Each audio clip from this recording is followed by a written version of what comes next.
Hey now! What is up, everybody? My name is Mike Brown, aka Review King MB, and this is a part of my 12 days of Christmas. So I decided to watch for the very first time Miracle on 34th Street. Now, this is not the original Miracle on 34th Street. No, this is the remake of the film. This one came out in 1994.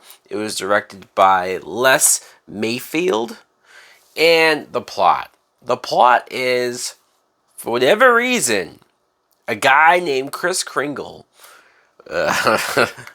gets hired by a store, a shopping store, like a mall type place, right?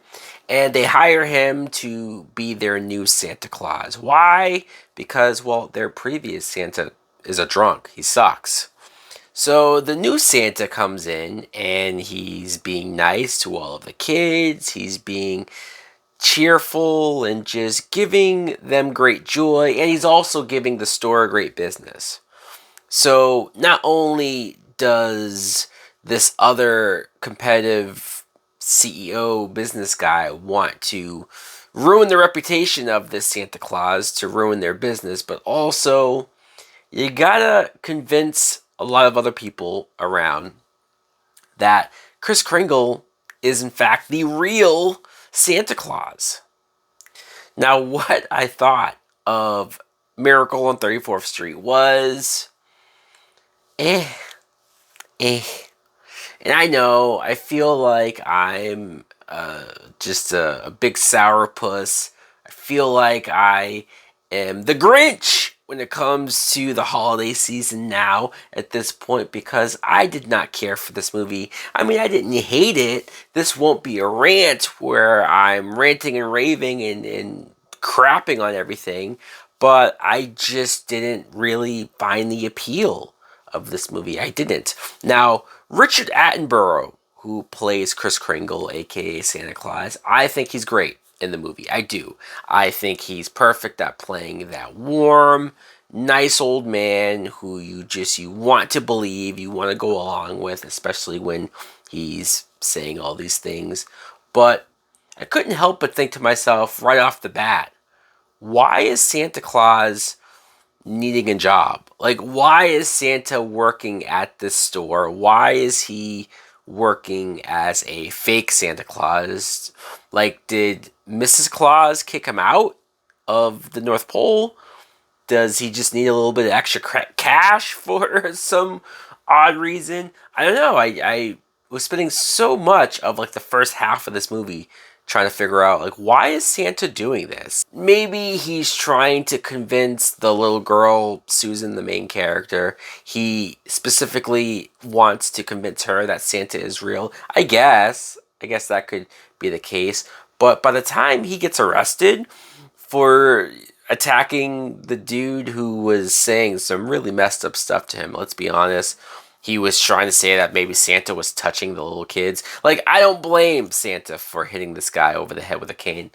But once he gets arrested, and once you get to the trial where they're trying to just say that he's a crazy old man, I thought, oh, so the whole point of this movie was that we're supposed to think that he's just this random old man who's a little delusional, maybe crazy, and he's just saying he's Santa, but oh, let's let him do it because he's being nice and he's bringing everyone happiness. Only for us to be surprised that he really is Santa by the end. Oh, crap, I guess I didn't get the memo. Because right off the bat, I kind of knew that he was Santa. I mean, maybe it's just obvious. Maybe, and again, I haven't seen the original, so it's not like I'm coming in with, of course, this is where the story goes. I just don't think the movie did a great job of telling me that I wasn't supposed to think he was Santa. Now, our main characters, besides Richard Attenborough, you have Elizabeth Perkins, who plays Dory, who she is the woman that runs the parade. She's the one who found Kris Kringle, hired him personally. So she has this whole deal where she's the mother of Susan. And she, I guess, raised Susan to believe that Santa's not real. I guess she just didn't want to lie to her, which isn't the worst thing, most horrible thing in the world. But also, it just you get the feeling that she's not letting her daughter enjoy Christmas, enjoy the spirit of Christmas, and have fun with the fantasy and whatnot. Although the older I get, the more I understand why you don't want to lie to your kids, and you don't want to, because when you really think about it, it's kind of messed up to continue on with this huge elaborate lie and have them think that strangers coming in. Anyways, but the point is that I understood where this mother was coming from. But the problem is that the movie's more focused on, is the mom gonna get with this guy Brian, who's played by Dylan McDermott, who I like this actor a lot. I've seen him in quite a few things where he's been great.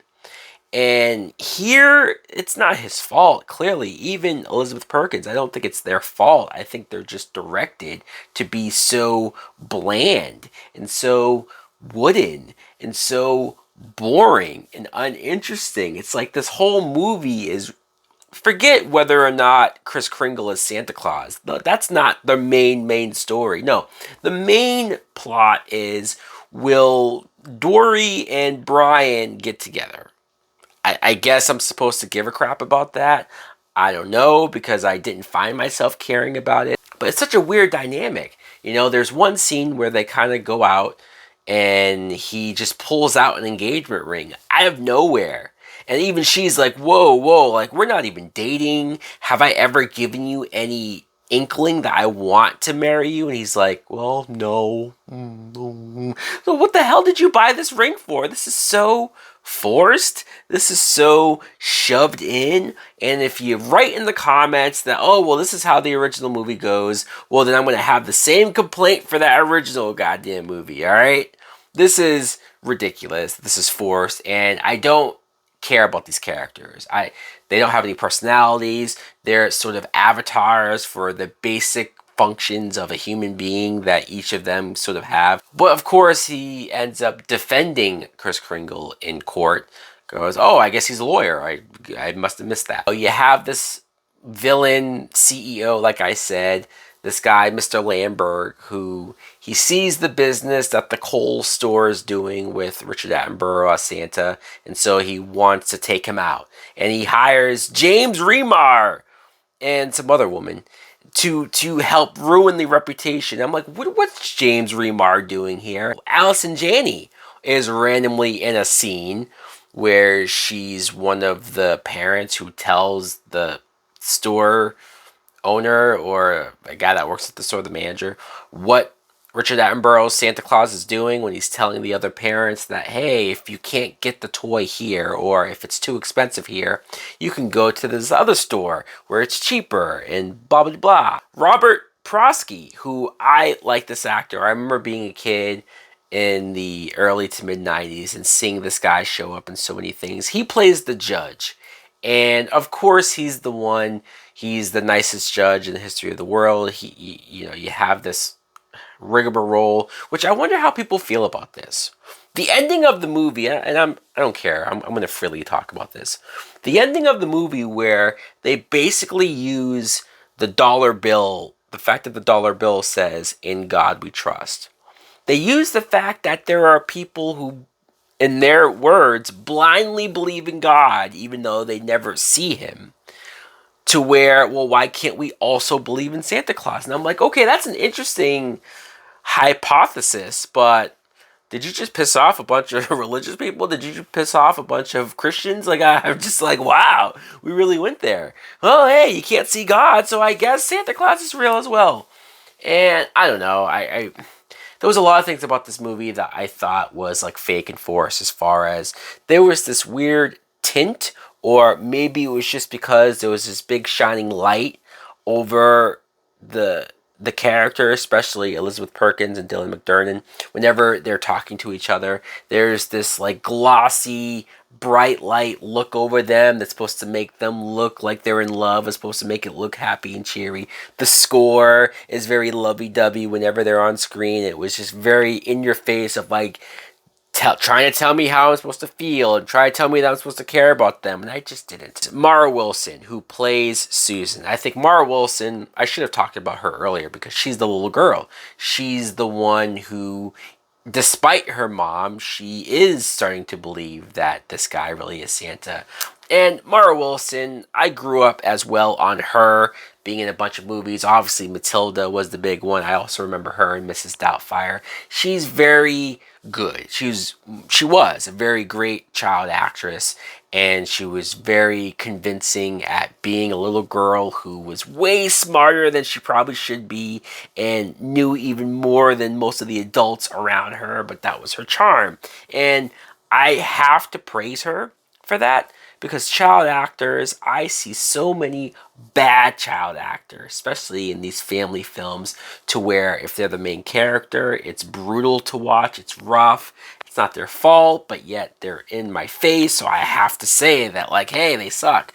Whereas she's one of the great ones, you know, her, Macaulay Culkin, probably a few others I can't remember right now, but no, she was the one that stood out for sure as far as being a great child actress, so I wanted to give her a special shout out. The movie itself, look, if you grew up on this movie, I'm sure you probably love it. Maybe it's a movie that you watch each and every single Christmas. That's fine, whatever. The whole moment too of like the outside of the courtroom being filled with all those New Yorkers, I'm like, oh, bullshit. There's no way that this crazy old guy would have this much support. Anyways, guys, let me know in the comments below, what do you think of Miracle on 34th Street, the remake? Do you like it more than I do, which you probably do, or do you agree that, hey, the movie's possibly a little overrated? Thanks for watching. Like, comment, subscribe. Later.